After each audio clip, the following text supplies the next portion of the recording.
The detailed picture of this wife as she demonstrates tireless industry, domestic foresight, and business savvy overpowers most women. They see her impeccable skills combined with decorating finesse to create a perfect home. They see her quiet and gentle spirit, high moral compass, zeal for God, and her happy husband, and they simply give up. Business savvy, sartorial skills. It really says sartorial. Somebody Google that. Sartorial.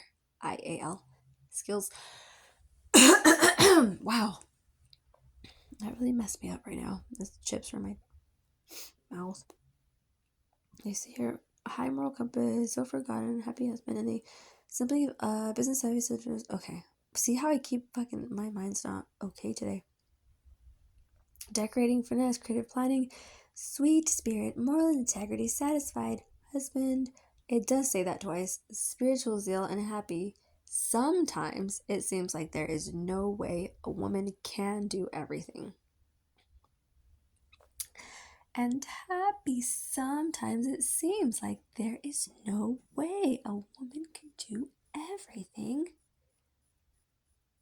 But the truth of the matter is that if you put your mind to something and have Christ's strength with yours, then anything becomes possible. Okay, but just get you a man to help you do it. It's so much easier. Stop. Rather than resenting the trial to reach this ideal womanhood. Oh, resenting the trial to reach this ideal. Wow. Women should instead that God for provide. Oh, I think that means think. Should thank God for providing us a clear description of a godly wife. That's nice. I thought I was going to go all deep into it. It's just like, well, thanks for this proverb. It is useful. So, thank you. Again, I want to say it again. Now you cannot match her. No, oh, it says no, you cannot match her skills and finesse in one day, or even a year. But over time, in time, I know you guys are gonna go play it Through Time by Janaiko, because that one slaps. I'm just saying though. Over time with diligent intention, it says, with the diligent intention, guys. A lot of us are doing so much more than this, but you're just forgetting the little intention part, where it's like you're doing it like because you're trying to be nice. That part is like key to the whole chapter of you doing any of it, really. Like there's no point. There's never. People see right through you like a bad dress. It's just there needs to be a clear and communicated intention behind it, right? Even if it's only implied, it's communicated. Your efforts will accumulate in a life of a woman who will surpass them all. How sweet is that? This lazy life of leisure that many people live isn't an option if we want our husbands to feel. Many women have done excellently, but you surpass them all. Oh, wow. They're really trying to sell you the marriage thing. And I can't forget to mention during this part that when Jesus came, remember, he reminded everybody that it was better not to marry. If you're not married, better to stay that way. And if you are, stay that way. Stay right where you are. And if you're undecided, stay undecided, because this time that we have here is so short right now. And it's explains in Corinthians, not too deep, of course, but it does explain that, in saying that the world as we know it basically is passing away. And that's beyond physical. That is our spirit and mental progress and our culture and all of those I guess spiritual contracts is what you call them. All of those things that we've been reinforcing our whole lives through habits or people or places, and hobbies and stuff, they're choices we made. So we're clearly making them whether we're aware of it or not. Some people think that just because they don't say something, they want to, like, they think they can trick you into thinking, like, oh, I'm just deceiving you now. Like, you can, I'm not technically telling you, like, I hate you, but, like, I kind of just, like, threw ketchup all over you, like, on purpose. Like, did you not see me do that? Like, they'll tell you, like, every other way in the world except, like, directly, of course, because that's the goal, is to deceive us. That's what they're trying to do directly. Directly by indirectly. Damn, my video got cut earlier. It's not gonna happen again. You cannot match? Where is it?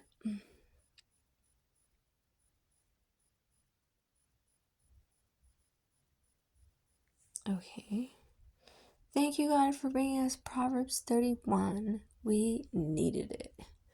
No, you cannot match her skills and finesse in one day or even a year, but over time, with diligent intention, your efforts will accumulate in a life of a woman who will surpass them all. The lazy life of leisure that many people live isn't an option if we want our husbands to feel many women have done excellently, but you surpass them all. I already read all of this. Oh my God. Don't give up because it just feels too hard. God is with you, it says. God is with. There's that with word again. It says she is. It says she speaks with wisdom. Almost as if wisdom was its own entity and was, like, present there and alive and living through her vessel. Something. Anyway. You cannot match her skills and finesse in one day or even a year, but over time. Oh my God, the lazy. Don't give up because it just feels too hard. God is with you. Why not be the best? Athletes run to win a prize. Who would rather lose by not competing? Or run to be average or get last place, right? I can't stop thinking of Mac Miller's Conversations. Is it Conversations where he's, I don't know if it's that one or man, I keep spacing way too much, I know. But he says this, you're losing out on every single chance that I ain't taking. It's just a conversation, something like that. I heard the song you're not gonna believe it, for the first time in my life, like a day or two ago, and I'm obsessed with it again. I was like, I'm obsessed, like how I got obsessed with Feel by Caskey. And I'm not gonna, like, be like, I wrote the song, because, like, may his soul rest in peace. Love everything that Mac did. So I'm all Mac. Yeah, we're friends like that. No. All of Mac Miller's music, it slaps, guys. You have to play it during humble times in your life to just remind people that it's okay. It's okay to be Mac. Anyway, I was just thinking that you're losing every single chance you ain't taking. Basic, something like that. But you, who would rather lose by not competing? Well, some people, it's okay. It's okay if you don't want to compete for everything. But some things you're gonna like in your life and you're gonna want to go after them. And as long as you don't chase them harder than you chase communion with our Father, then it's okay to do all that or whatever. It's all just secondary. that's what idolatry shows us, allegedly, right? Why not be the best? I already read that. Who would rather lose by not competing or run to be average or get last place, right? Could you imagine, like, I'm gonna run this 5-mile race, guys, 'cause I really want to get last. That's my goal tonight. Dream big. Crowns are awarded by virtue and self-control. Oh my God. Okay, you guys are gonna think this is an exaggeration, and everybody always wants to be like, things sound too good to be true than they are. Okay, and that's true, right? And when it comes to like scamming and things of that nature, yes, you should follow that instinct. But when it comes to things in the Bible, you can trust everything that you read.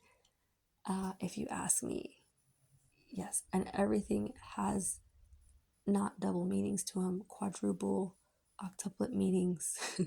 It's just a lot, and the more you read it, the more it like sinks in what God had in mind for us originally.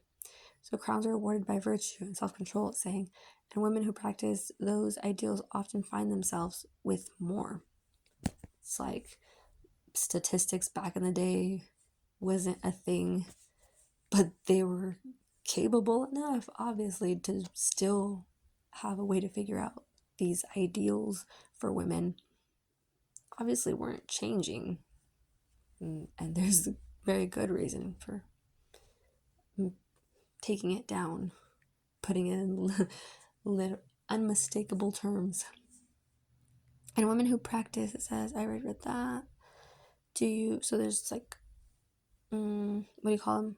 It's godly women are congruent with self-control and virtue. So I imagine virtue is just referring to like, not defect of character, but like, what's the other one? Like your little nuances of your deeply felt reasons for why you do what you do. It's a virtue, I would say. Do you not know that okay, this is Corinthians 9. How funny, I was just thinking of that. I was just mentioning Corinthians, and they mentioned it too. This is chapter 9. I don't think I got to that part.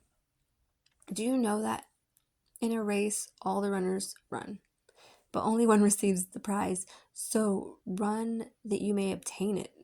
Every athlete exercises self-control in all things.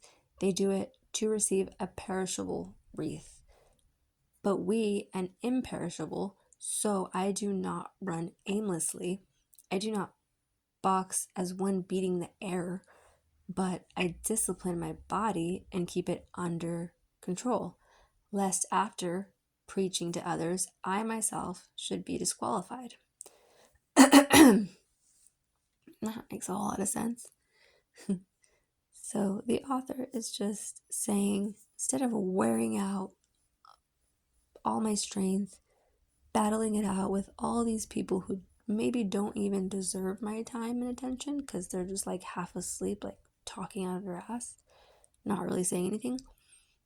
It's referring again to discipline. I love that. It says, I discipline my body. I keep it under control, lest after preaching to others, I myself should be disqualified. So I should be able to talk about these things publicly, and I shouldn't have like this sense of guilt afterwards. If we're sensing discomfort when talking about these things, obviously we kind of start to infer that some of these things may not be so true for us according to people's opinions, and it's giving everyone a vibe. That was the ESV, by the way. First book of Corinthians, not the second, chapter 9, and that was verse 24, to be very specific. While the last part of this verse states, you surpass them all, indicates that the Proverbs 31 wife displays a level of excellence that is rare. That's another word I like. I want to share something important with you. It says, only two opinions matter. Oh wow. So perfect. I did mention that, right? That perfect is not static, it's relative to the person or the place or situation or what you have in mind that you want to use the verb to perfect is what the noun perfect is, right? Am I saying that right? Or is it adjective? I don't know, but it's not the verb. So first it's the verb you want to perfect. And that's where you get your definition of perfect from. So it's relative always, like all things are. The only two opinions that matter are God's first and foremost. And her husband says, women tend to compare themselves to other women and judge other women. It says, we really need to stop doing this. There is enough guilt for women who are, for reasons both in and out of their control, not able to run their homes. Oh, that's not coming out of my throat. Their families, mobiles, guys, run their families, their faith lives. What? Okay, for reasons both in and out of their control, not able to run their homes, their families, their faith lives as they would like to. Some women would love to stay home with their children but need to work outside the home. Other women have a desire to homeschool but they need to work or have responsibilities which prevent them from being able to do this. A Proverbs 31 wife is unique to her husband. It says, what works for you and your family may not work for the family next door. Please don't judge others for their faith. Marriage and parenting choices. Thank you. Somebody had to say it about the parenting choices. I don't get involved in people's relationships when I don't have to, and I don't involve myself in anyone's parenting skills. I'm going to say something to the parent while the child is either there or isn't there, but I'm not going to correct people's children for you because there's a reason God gave you that child. And I tend to be of the understanding that he knows what he's doing, so I'm not going to try to undermine all that all of a sudden just because I have this random desire to correct somebody as if I were all seeing. I don't know. I can't even see past the city right now. If I go outside, I can't see very far.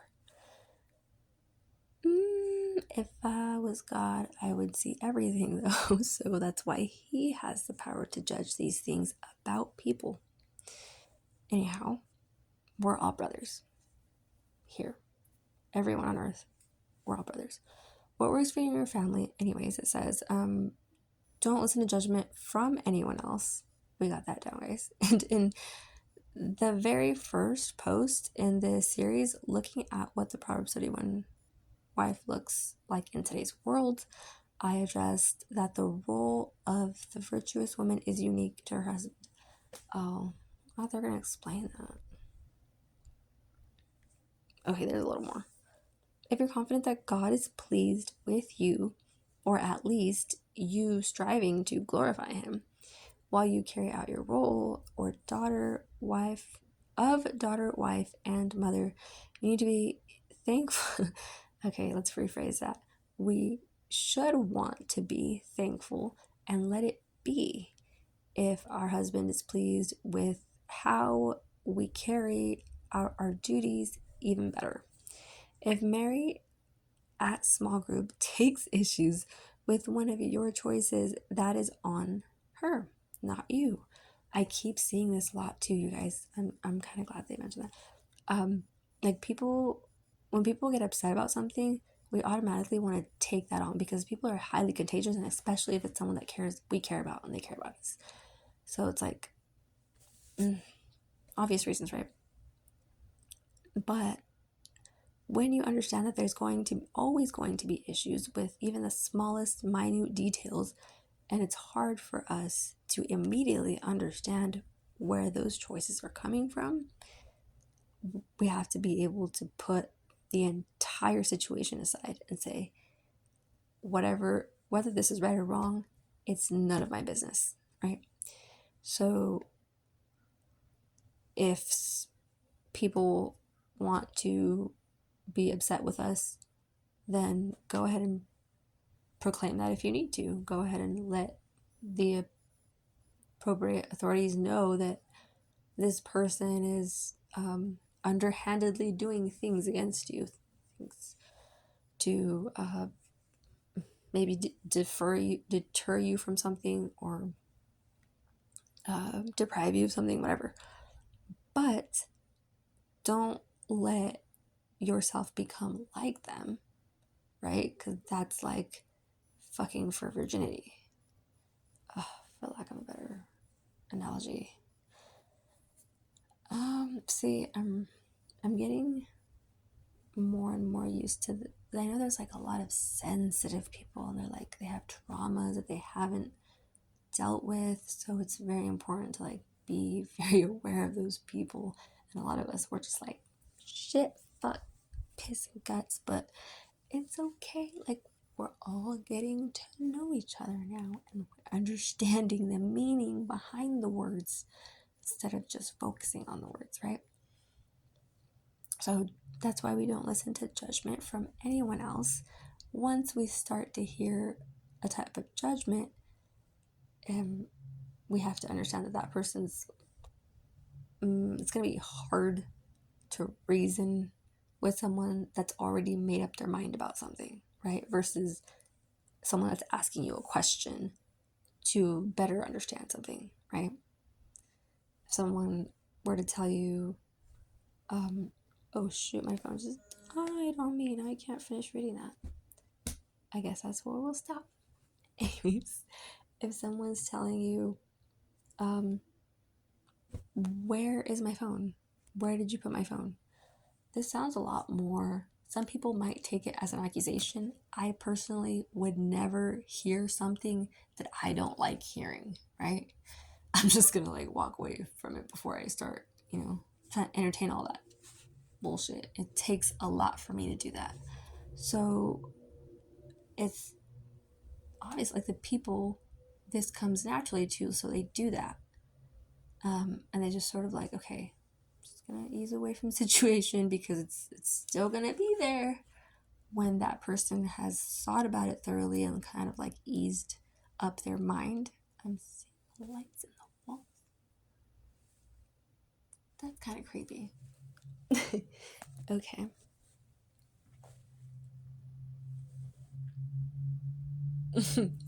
Okay, anyways, my wall did something. So what was I saying first about these people? Oh yeah, versus somebody that, what, it's the tendency of unassuming people to just right away go with, at least to start with, a question in mind, right? They could say, are you a sensitive person? If you guys tend to be sensitive about language, I need to let you know that I can have a sailor's mouth sometimes, and it's not meant to offend anybody. So that alone should be more than enough reason to just ignore it if you don't like it, It's also like if somebody were to fart and like you don't like farts, like you wouldn't go up to them and like sniff their butt, right? And then have this whole like elongated conversation about it. That'd be creepy. They'd be like, what the fuck? Stop sniffing my farts, man. I forbid you to smell my fart. Stay 100 yards away from my farts at all times. I don't want to hear about it. It's fine. Oh, my phone's not going to turn back on. Okay. So I don't know how we're going to read these cards, but we got the 7 of, well, somebody, the Quarant, we'll call him, or taco sauce. Oh my god, everybody cry about it. Oh, taco, stupid. The Knight of Wands reversed, again, I'm not surprised that we're getting this card. So sorry, Taka, put you on blast. The Seven of Wands, I didn't even fully get to finish reading. We'll just look it up on this one. It's gonna mess up my recording if I look it up on this one, though. Okay. How about you guys read these two in the description? I'm gonna add my short summary in the description instead, but I mean, without reading the text, I'm probably completely wrong. But the Seven of Wands look like this girl's just going for it. She's not like, she's like, there's 6 other people against me, and I have one little wand, and I don't give a fuck. She's up against a wall, like, and she's still not backing down. That is a powerful, that is a woman of God right there. A godly woman. Say it right. The Nine of Wands was reversed, and this woman just looks sad.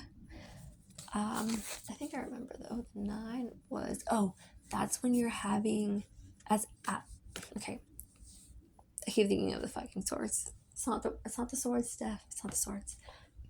The 9 of Wands. I was gonna say she's having nightmares, but she's not even in a bed. She's standing next to all these wands, and there's 9 of them, and she looks kind of sad and pensive about it. Like low-key peeved, but like not really peeved, but like kind of like emo, but like not emo because she's not wearing all black, but like she's wearing some black, but her hair is black and her eyes look black. She's looking down all sad, like contemplating, is it really worth it? Now that I got all this work done, now's a good time to ask myself that. Is all of this gonna be worth it? Nobody knows on the surface. I don't know what I'm serving. This isn't 8. They're both reversed though, so we gotta remember that. As pensive and strong as these women are, they're really not in their element right now. They're seemingly fighting spiritual and physical battles, mental and I can't talk, emotional and very physical battles, both at the same time. Whoever this quarant is, Tago. Sorry.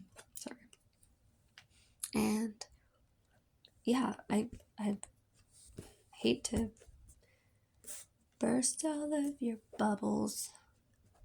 Actually, maybe I kind of enjoyed that. So